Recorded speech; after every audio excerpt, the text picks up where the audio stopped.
Wildberries-ის წინააღმდეგ კამპანიის შემდეგ უკრაინამ ყურადღება ონლაინ გაყიდვების კიდევ ერთი კომპანია ოზონისკენ გადაიტანა. კვირას უკრაინულმა ძალებმა 2 დღის განმავლობაში მეორედ დაარტყეს ოზონის ლოგისტიკურ ობიექტს, ამჯერად ქალაქ ორენბურგში. სპეციალურ ეკონომიკურ ზონაში, სადაც ჩვენი სამრეწველო ობიექტებია განთავსებული, რამდენიმე უპილოტო საფრენი აპარატი ჩამოვაგდეთ. საბედნიეროდ არავინ დაშავებულა. წერს ორენბურგის მერი ალბერტი უმადილოვი ტელეგრამზე გამოქვეყნებულ განცხადებაში. მისივე თქმით, დრონების ნამსხვრევები ოზონის ლოგისტიკური კომპლექსის ტერიტორიაზე ჩამოვარდა, ამით გამოწვეული ხანძარი კი საგანგებო სიტუაციების სამინისტროს თანამშრომლებმა სწრაფად ჩააქრეს.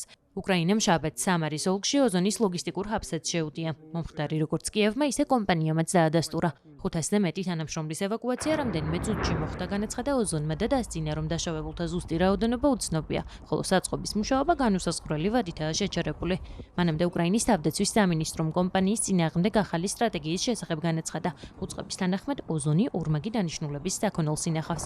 მას შემდეგ, რაც უკრაინულმა დანაყოფებმა Wildberries-ის 15 უმსხვილეს ლოგისტიკურ ჰაბს დაარტყეს, ახლა ოზონის ჯერია დაწერა სამინისტრომ სოციალურ მედიაში. უწყება განმარტავს, რომ ამგვარი დარტყმები მტრის ლოგისტიკას არღვევს და რუსეთის ეკონომიკაზე უარყოფითად ისახება. პარალელურად მოსკოვი აცხადებს, რომ უკრაინის დარტყმები რუსეთს აზიანებს, თუმცა ეს იერიშები ომის მიმდინარეობას ვერ ცვლის. შაბათს სახელმწიფო ტელევიზიისთვის მიცემულ ინტერვიუში ვლადიმერ პუტინი ამბობს, რომ ზიანი და დანაკარგების სახეზია, თუმცა კონფლიქტში გარდატეხა არ ყოფილა.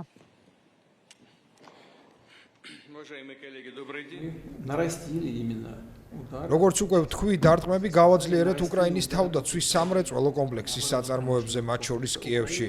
ჩვენ დავიწყეთ პასუხისგაცემა მტრის ქმედებებზე, რომლებიც ჩვენი სამოქალაქო მრეწველობისა და ლოგისტიკის ობიექტების წინააღმდეგ არის მიმართული. კიევის რეჟიმმა ჩვენი ეკონომიკისთვის ზიანის მიყენება დაისახა მიზნად. რა გააკეთა მან?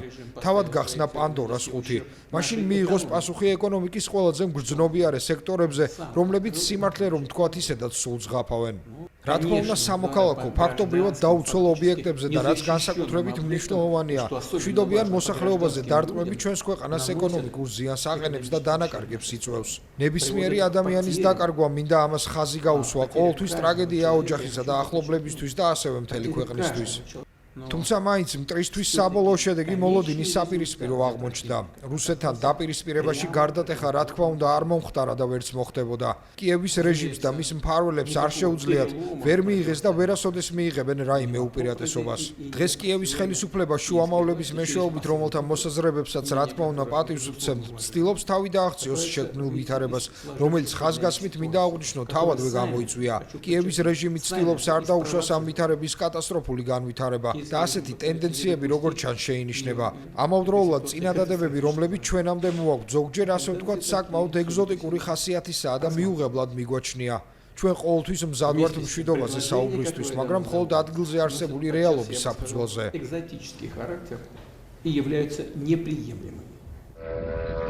უკრაინამ ბოლო კვირებში Wildberries-ის საწყობებზე არაერთი იერიში მიიტანა. კიევი აცხადებს, რომ ეს პასუხია რუსეთის მიერ უკრაინულ კომპანიებზე, მათ შორის ნოვა პოშტაზე დარტყმებზე. უკრაინას იმედი აქვს, რომ თავდასხმები რუსეთის ეკონომიკას დააზარალებს და პუტინის სამხედრო ძალებისთვის მარაგების მიწოდებას შეაფერხებს. პრეზიდენტი ვოლოდიმირ ზელენსკი აცხადებს, რომ Wildberries-ის სამხედრო საქონლის მიწოდებაშია ჩართული, რომ მას რუსეთისთვის დიდი ფული მოაქვს და რომ კომპანიის საწყობებზე დარტყმებმა უკვე მილიარდობით დოლარის ზიანი გამოიწვია.